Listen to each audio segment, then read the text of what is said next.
Hello and welcome back to another video on my channel. I'm the Survival Architect, you can call me Liv, and in today's video we are starting a brand new series. This is episode 0 of Minecraft Skyblock. So here I've put together a Skyblock map using just a vanilla super flat world which has had everything removed, so it's just a void preset, and then I built this little island and these other 4 islands out here, which I'll explain in a bit. I just want to say that so first off, this is episode 0 here. All I'm going to be doing in this video is explaining what's going on and then getting this into a new world. That's why I'm in creative mode. I've had to put all this together and I'm going to explain all of the things that I've added, as well as from just vanilla Skyblock, as well as what restrictions I'm going to be imposing on myself with this game. So that's the plan for this video. Let's jump straight into it now. The first thing to explain is this here central island. Now this is 81 pieces of dirt set out in essentially a 3x3 fashion. So you got a cube of 3x3 here, here, and here. That adds to 81. You've also got a chest which has a piece of ice and a lava bucket in it. And you've also got a tree. Now this is a pretty basic starter setup for a Skyblock series from what I understand. Most people just start with just this and then build as much as they can with the resources they can collect. You can get a fair way in Skyblock with just this much, because you can get zombie villages that then you can cure into normal villages, and that just unlocks everything for you except for observers, which I'll get into in a little bit. So yeah, this is the basic setup for Skyblock. This is what everyone starts with. You essentially take this stuff in here and use it to make a stone generator, collect some wood from this tree to get a pickaxe, and then start collecting a whole bunch of stone so you can make a big platform so you don't lose anything, basically. That's where we start. But I have added an additional 4 islands to this place and some other little stuff. So I'm going to explain those 4 islands. This is the first island that I added, and this is the sand island. Now, if I just dig down here, you can see I've made this sand all the way through.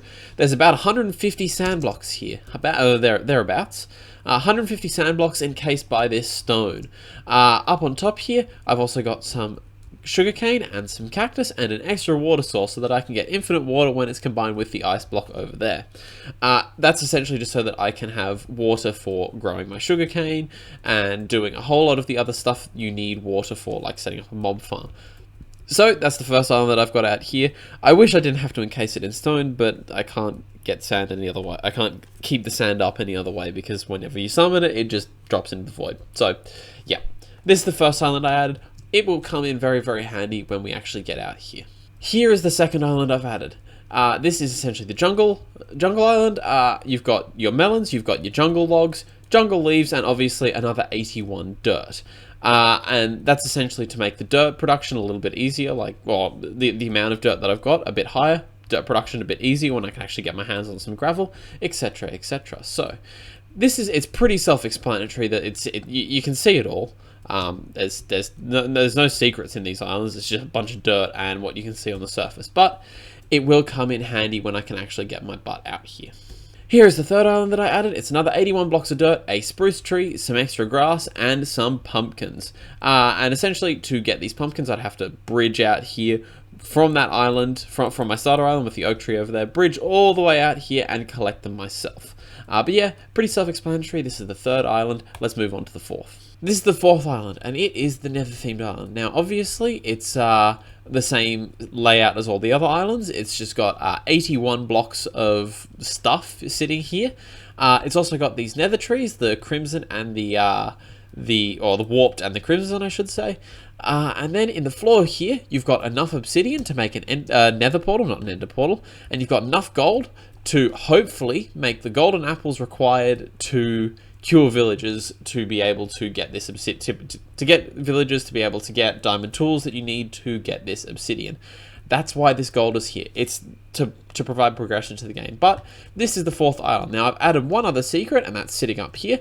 It's the brewing stand. Now you don't have to worry about glass bottles. Witches spawn naturally in the world. When you kill witches, they can drop glass bottles. So that will be fine. This is the brewing stand here so that I can get weakness potions so that I can cure villagers. You need to be able to cure villagers.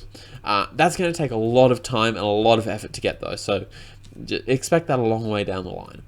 This is the fourth island. It's pretty self-explanatory. A whole bunch of gold, some netherrack, some obsidian, and a brewing stand. This is the important one. Now, you may be wondering why I added these 4 islands in on top of the basic vanilla spawn island. I essentially wanted to add a little bit of progression to the game. Now, normally in Skyblock, it's really difficult to progress because you have to wait for wandering traders to spawn, and that takes a very, like, they spawn once every half hour or so. It's ridiculous. They don't spawn often at all. Now, with just this base setup and not having any wandering traders, you can get pretty far. You can get a mob spawner and you can start building stuff, but you can't get much further than that. What I've added in, obviously, you've got the pumpkins over there for a pumpkin farm, you've got the melons over there for a melon farm, and you've got sand and sugarcane and cactus over here for paper and cactus and all of those kinds of needs. Over there is the main attraction. It's essentially the only way we can progress in the game. I added all that nether gold ore onto that island so that I can get golden apples for villagers. I added the brewing sand so I can do the same because that's the only way I can get the obsidian to go to the nether. It's a really difficult bit of progression, but it's the only thing I'm going to be able to do. It's going to take a lot of time and a lot of effort to even get over to there and then collect collect all the stuff I need and then get villagers and so on and so forth. To get villagers, you need to be able to spawn mobs. Spawning mobs requires a platform. It just goes on, and that's something I can explain in episode 1 when I actually get around to building stuff. That's why I've added these 4 islands, so that it's just not building stuff out of stone all the time. If you can get more interesting blocks, you can get further in the game, you can have a bit more fun. But since we have the ability to go to the nether, I'm going to go and show you what restrictions I've imposed on myself in the nether. I am now here in the nether, and more specifically, I'm right up here at the build limit of the nether. If I try and place something here, height limit for building is 255, because they didn't actually extend it out in the nether. I'm essentially treating the nether as Skyblock. Now, I've put this portal here so that it doesn't put me down in the normal nether. It puts me all the way up here. That's the whole purpose for it. I'm not allowed to touch the floor. I'm not allowed to go to the normal nether. If I touch the bedrock, I treat it as though I've fallen into the void and died, and I have to I have to go back to the overworld and jump off my main island. Not allowed to touch the floor. I essentially have to build everything all the way up here. Now, there is a purpose for this. I do need access to the nether, and I do need the resources you can get from the nether to be able to continue in the overworld. The thing is, I have to do it all up here, so I need to be able to spawn piglins up here. I need to be able to spawn magma cubes, so I can go to another biome, another nether biome, spawn some magma cubes in, using my using basically a big stone platform, but I have to bridge out across. I am not allowed to touch the floor. Not allowed to touch that bedrock. I would remove the world, but I currently am struggling with my world edit. It's not liking me at the moment, so I'm just not going to bother with it for now. But if I can, I will just remove the entire thing. This is essentially being treated as Skyblock. It's pretty cool. I'm looking forward to the challenge of building stuff in the nether without, like, I can't go down very easily because you have to have fire resistance potions and go down lava, or it's really difficult to go down in this dimension. So that's the plan for the nether. I have imposed these restrictions on myself, and I will be following them to the T. So keep that. Actually, I'm going to add obsidian out here just so that you can actually build something. If you don't, you'll just fall off and die. But other than that, this is all you get for the nether. Just a portal hanging out here at the top of the world. Nothing else. No access to netherrack, no access to gold. You have to do all of that yourself. So those are the restrictions I have imposed on the nether. The last thing that needs to be said is that I've also put, when I generated the world, I made sure to add the condition that it could still spawn strongholds, or more specifically, still spawn ender portals, portals to the end. So I can actually go and finish the game if I so wish. I can get myself elytra, etc., by simply finding where those portals are using Eyes of Ender. I don't actually know where they are. They've been naturally generated in the world. By using Eyes of Ender, I can throw them and then go and find where the nearest portal is. It's going to be difficult. It's going to take time. It's going to take a lot of effort. I'm going to need more than the normal number of ender pearls because otherwise I'm just going to not have enough when I get to the ender portal because they're just going to drop into the void. So that is the Skyblock world. I'm really looking forward to putting out episode 1. That'll either be next week or the week after that, depending on when I can get my Argus stuff together. But yeah, it's going to be really fun to put together this series. Now, I do want to say that this series is just going to be whenever I can be bothered making a video. Skyblock takes a lot of energy. I've not really done I've not really done a lot with it, so it's going to take a lot more brain power than I'm used to. I'm very used to vanilla survival.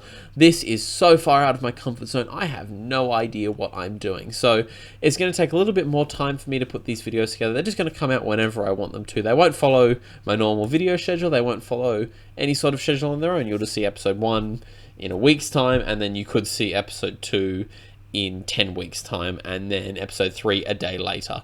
It just depends on how much time I've got. This is just a bonus series that I want to put together for my own enjoyment. So, with that being said and done, I want to conclude episode 0 of our Skyblock series. Thank you all very much for watching and listening to me ramble on about what I've added to the world and the restrictions I'm putting on myself. Thanks very much for watching, and I will see you in the next video.